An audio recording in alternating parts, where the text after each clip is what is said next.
Hello everyone and welcome to my channel YNR Trends. I hope everyone is having a wonderful day. Before we begin, please hit the subscribe button and give this video a thumbs up. Victor bankrupts Matt, Claire and Audra brawl, and Noah escapes death. The young and the restless Jack revealed a daring plan to protect Jabot from Victor's stolen AI weapon during the week of December 1st to 5th. In Los Angeles, Noah and Sienna desperately escaped Matt Clark's grasp, and Victor let the AI go after a new target. In Genoa City, Audra hit Claire in public, which started a full-on fight between the two of them. Take a quick look at this to catch up. Jack shows off a last-ditch effort to save Jabot. The Abbott family met for Thanksgiving, but the holiday cheer was overshadowed by Jack's troubling news. He revealed that Victor stole Kane's AI software and is already using it to bleed Arabesque dry. Even worse, Jack believes Victor is waiting for the perfect time to turn that weapon on Jabot, and the Abbott Communications launch party is likely his target. Jack's answer shocked his family. Jack thought that the only way to keep the AI from getting to Jabot was to shut down the whole company for 3 months. Kyle said that their online store would shut down, and Tracy asked if Jabot could ever get back on its feet after such a big setback. But Jack sees no other choice. If they can anticipate Victor's move and counterpunch before he strikes, they might live. Diane took legal action right away and promised to find proof that Victor is using the stolen AI, so that he can be sued. But Jack had one more card to show. When he confided in Nikki about the shutdown plan, she revealed that Victor does have the AI and promised to try to get her hands on it. Whether she can actually stop her husband remains to be seen, but Jack is holding out hope. Kane surrenders, then corners Phyllis. Kane Ashby showed up at Newman Ranch on Thanksgiving with a surprising offer. He told Victor he's admitting defeat and is ready to sell Arabesque for pennies on the dollar. Victor wasn't biting though. He'd rather watch Kane twist in the wind and swoop in to pick over the bones once Kane is fully destroyed. But Kane's surrender wasn't his only move. He confronted Phyllis at the GCAC and told her he knows she stole his AI software and gave it to Victor in exchange for Jabot. Kane laid out Phyllis's options. She can work with Victor, who will eventually betray her, or she can join forces with Kane to build something new together. Kane told Phyllis he's done being Dumas. His empire is crumbling, and he's ready to reinvent himself with her by his side. But their relationship has to start with honesty. Whether Phyllis is truly ready to leave her Jabot goals behind is another story. Noah and Sienna make a daring escape. The search for Noah increased in Los Angeles, as Nick and Sharon followed leads to a warehouse filled with druggies and squatters, but no sign of their son. A homeless man told them he'd seen Noah and Sienna strung out, but Nick and Sharon suspected it was a plant from Matt Clark meant to make them suffer. Meanwhile, Noah and Sienna were locked in a dirty storage room. They put together that Detective Burrow is a dirty cop, and that Sienna's husband Mitch is actually the long-dead Matt Clark. Noah managed to pop the door springs using Sienna's Bowie lightning bolt pendant, but when they got the door open, Matt and Burrow were waiting on the other side. Matt tried to force Noah to take fentanyl, threatening to have Burrow shoot Sienna if he refused. Just when things looked hopeless, Burrow turned his gun on Matt and stated he was under arrest, but the twist came when his partner Annie arrived and pointed her weapon at Burrow instead. Turns out she's on Matt's payroll. Noah made a grab for Annie's gun, and in the chaos he and Sienna fled to the shadow room. They grabbed cash, files, and a gun before fleeing in Sienna's car with Matt in hot chase. Victor unleashes the AI on Matt Clark. Victor arrived in LA to support his family and quickly confronted Matt at the shadow room. He offered a king's ransom for Noah's return, but Matt wasn't interested. Victor had another plan. When Noah called Nick from the road to say Matt was chasing them, Victor made his move.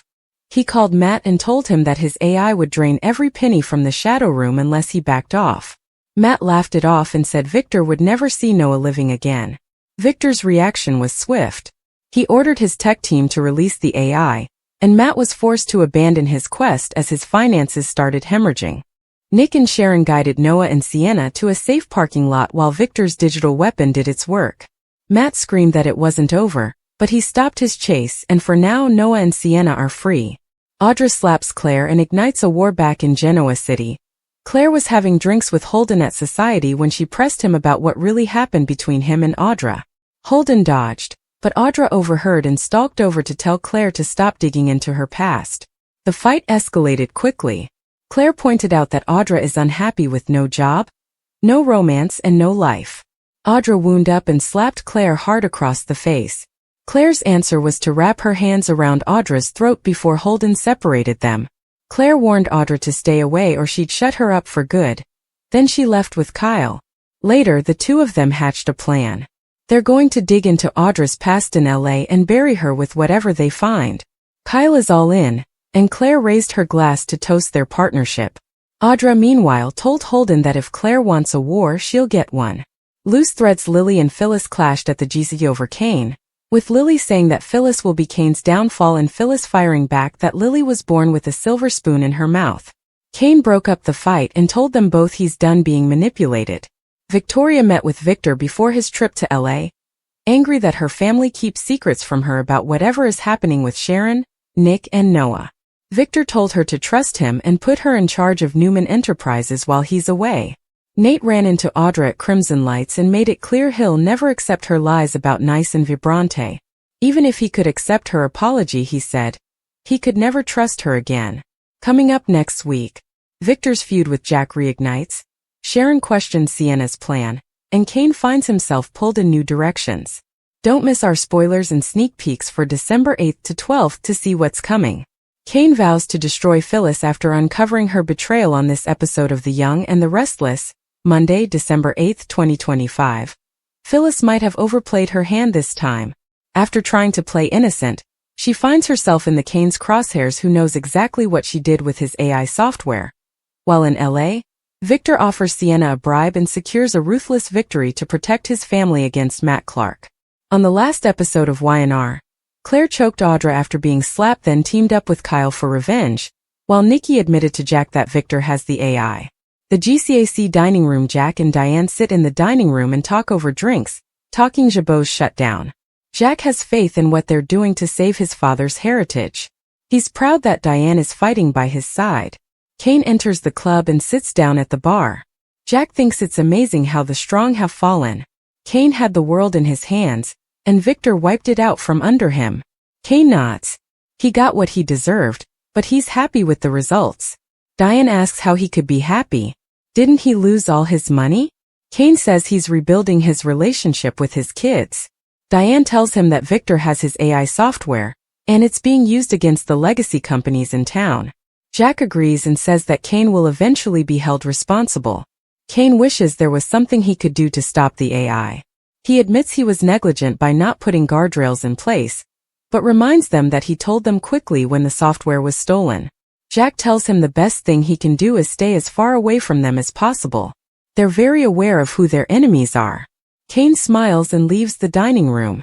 Neil Winter's Jazz Lounge. Adam walks into the club and sees Phyllis sitting at the bar, sipping a martini. He sits down beside her and says he's glad to run into her. He has a message to give from his father. Phyllis looks confused and says she has no business with the Newmans. Adam raises an eyebrow. You have business with Jabot. Phyllis asks Adam to send a message to Victor. She doesn't want Victor to gut the company before she gets it. Why should she take over an empty shell? She asks when the AI software will be launched against Jabot. Adam says they're waiting for the right moment. They'll attack at the Abbott Communications launch party. He says that it might not be prudent if Phyllis took over the company right away because it would point to her role in it. Phyllis says that her agreement with Victor promised her the business. She delivered the AI, she wants the business. Adam can't give her a schedule, but things will accelerate at the launch party tomorrow. Phyllis thinks Adam can't be 100% on board with sticking it to Jack, even though Victor is his dad. Adam sighs. He has his reasons, but they don't concern her. Phyllis thinks it's relevant. If he has any loyalty to Jack, then he might try to sabotage the deal, and that wouldn't be good for any of them. Kane goes down into the lounge. What could you two possibly have to talk about? Phyllis grins. You. She says she was just talking with Adam about Victor's attack on Arabesque. Adam shrugs. Phyllis doesn't have any proof of Victor hitting Arabesque. He explains himself. He has somewhere to be. He reminds Phyllis to think about his request and leaves the lounge. Kane wants to know what Phyllis and Adam were talking about. What request did Adam have for her? He wants to know the truth. Did she steal his AI program and give it to Victor? Phyllis says that she didn't steal the program. Kane says he doesn't believe her. He knows she stole it, and yet she's still lying to him after all the chances he's given her to come clean, so he knows he can never trust her. She's always just looked out for herself, and then she stabbed him in the back. He's going to make her pay. Phyllis looks nervous. What's that mean? She doesn't think he has any leverage. He has no assets or power. His word in town is as empty as he is. Kane says he moved on from her a while ago. He knew Phyllis was looking out for herself. He didn't get what he wanted, but neither will she. He'll sabotage every chance she has of taking over Jabot. And once he destroys that dream, he'll make sure she's never hired anywhere ever again. Phyllis smirks. Good luck with that.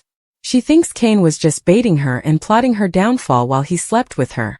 Kane says that his offer of partnership was serious, but she blew it by not admitting to stealing his AI software. She's going to regret not trusting him. Sharon's hotel room in LA. Nick, Noah and Sienna arrive at Sharon's room. Victor and Sharon greet them warmly. Noah apologizes to Sharon and wishes he'd listened to his parents about Matt Clark. Victor asks Sienna where her husband is. Sienna says she has no idea where Matt is. She has trouble with his new name. She says Matt was following them but then drove right by. Nick thinks they're not safe until Matt is behind bars. Noah wonders why Matt stopped following them. Victor grins and tells them that Matt stopped following them because he promised to decimate his business. He says that he transferred Matt's assets to a private Newman account, and Matt has no money anymore. Sienna wonders where that leaves her. Matt is her husband and he's penniless. Noah thinks she should come back to Genoa City with them. She'll be safe there. Victor asks Sienna to go have a drink with him while the family talks. He and Sienna leave the room together. Nick wants to know what his son was thinking. Noah says he got Sienna into this mess, and now he needs to get her out. Nick can't believe Noah wants to bring Matt Clark's wife home with him. Matt wouldn't be able to stay away from Genoa City. Noah shrugs. Let Matt come to Genoa City then. Nick shakes his head. He says that Matt told them that Sienna had gotten Noah hooked on fentanyl. Noah tells them that's a lie. He trusts Sienna completely, and she's not involved in Matt's dealings. Nick asks what he plans to do about Allie. Noah doesn't want to talk about that. Things haven't gone so well for him in London, which is why he's been looking into Ella. The shadow room. Matt runs behind the bar, pours himself a drink or two, and calls his bookkeeper, asking him to check his accounts. The accountant tells him that they're empty, and Matt slams his phone onto the bar. He yells, "Victor Newman, you son of a bitch." Matt calls Annie and leaves a message. He needs to know what's going. He pours himself another drink and fumes. He looks at the wedding band on his hand and begins to pull it off, but it's stuck, so he keeps it on. He takes another drink and starts crying. There's a knock at the door. It's Annie, and he asks what happened with Detective Burrow. Annie shrugs. You don't want to know. She tells him that Burrow got the better of her, but she got away before he could pin her down. She doesn't think that either of them should hang around the nightclub. It's not safe here. The whole police force will probably be there soon, looking for them. Matt says there's no money. Victor used an AI program that stole all his money. He thinks he'll have to get some type of leverage over Victor while he's on the run, something they'll never see coming. The hotel cafe. Sienna and Victor have a seat in the hotel's cafe.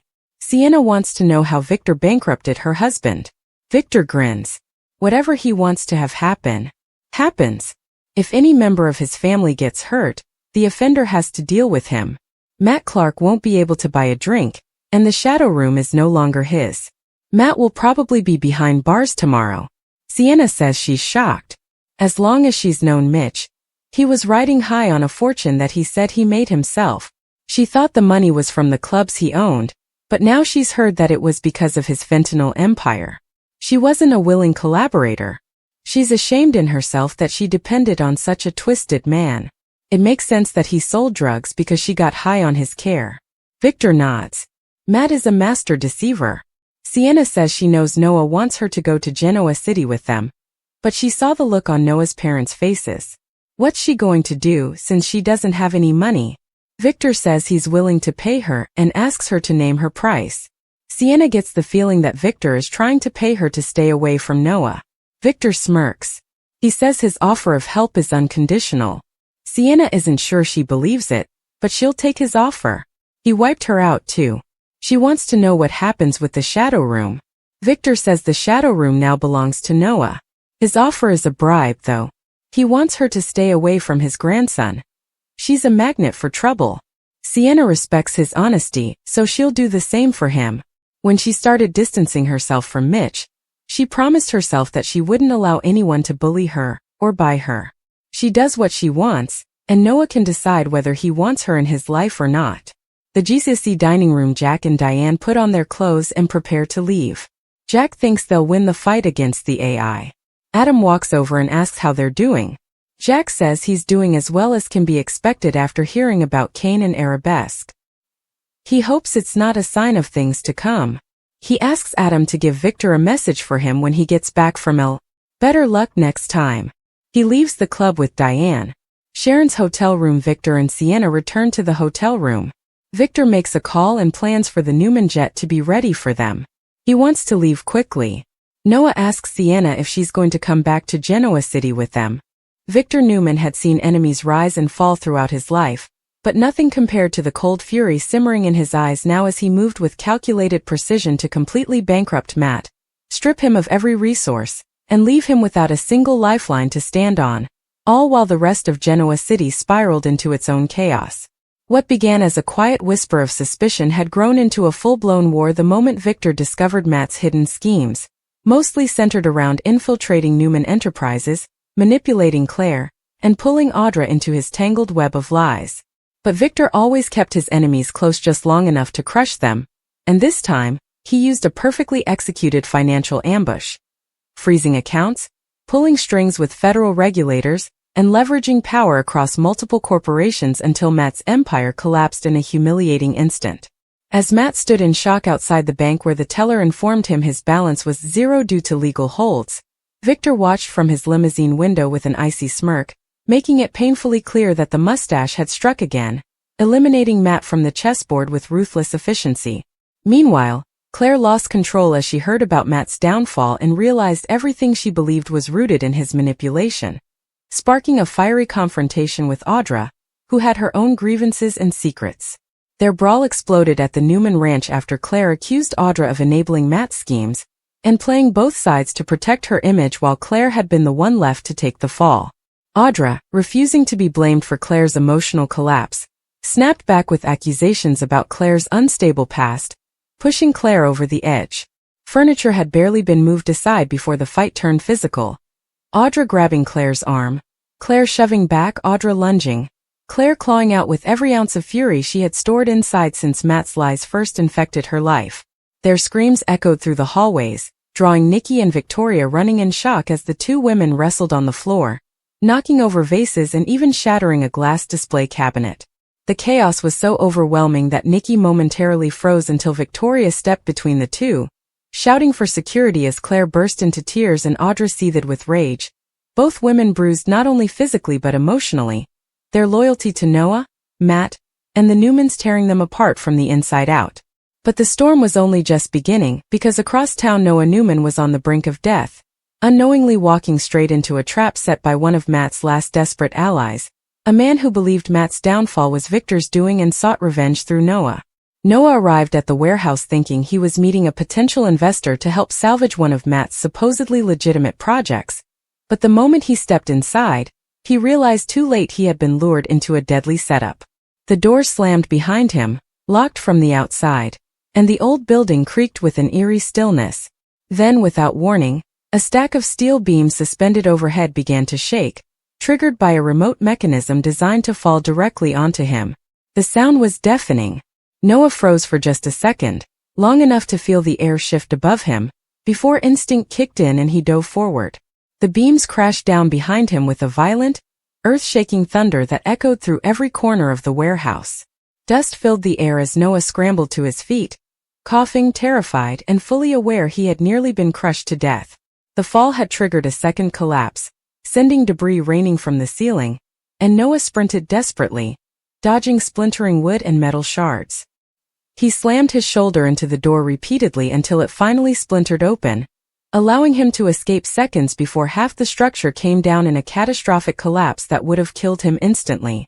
His hands shook uncontrollably as he stumbled outside, dialing Victoria with trembling fingers, struggling to breathe as he choked out the words, "Mum, someone tried to kill me." Back at Newman Enterprises, Victor listened in chilling silence as word reached him that Noah had barely survived an orchestrated murder attempt. A look of pure, deadly calm washed over him. Never a good sign, because Victor Newman was a man whose rage only sharpened his resolve. Someone tried to harm his grandson, and that meant retaliation was not only guaranteed but imminent. As Victor prepared to unleash a counterstrike no one would forget, Claire, still shaken from her fight with Audra, rushed to Noah's side the moment she learned what happened, blaming herself for ever letting Matt influence her life so deeply. She held Noah tightly, shaken by the horrifying possibility of losing him, while Noah whispered that he didn't blame her, even though part of Claire wondered if Matt's shadow would ever stop poisoning the lives of everyone she cared about. Audra, meanwhile, retreated to her penthouse, nursing both her physical bruises and emotional wounds, furious that Claire continued to paint her as the villain when she herself felt like a victim of Matt's manipulation. But deep down, Audra knew Victor wouldn't stop until he uncovered every shred of Matt's network, and she feared what Victor might do if he discovered her previous compromises. As the dust settled from Noah's near-death escape and Matt's bankruptcy shattered his last shred of power, Genoa City found itself on the edge of yet another war. One fueled by betrayal, desperation, and Victor's unstoppable wrath. Claire's guilt grew heavier, Audra's fear deepened, and Noah's narrow brush with death awakened a darker, more determined version of himself, one ready to fight, expose, and take down whoever dared put his life in danger. But the biggest question loomed over the Newman family like a storm cloud ready to burst. Was Matt finished, or was this just the beginning of a much more dangerous retaliation? Because wounded enemies in Genoa City never disappear quietly, and if Matt still had even a single ally left, Noah's escape from death might only be the first chapter in a much larger, deadlier game.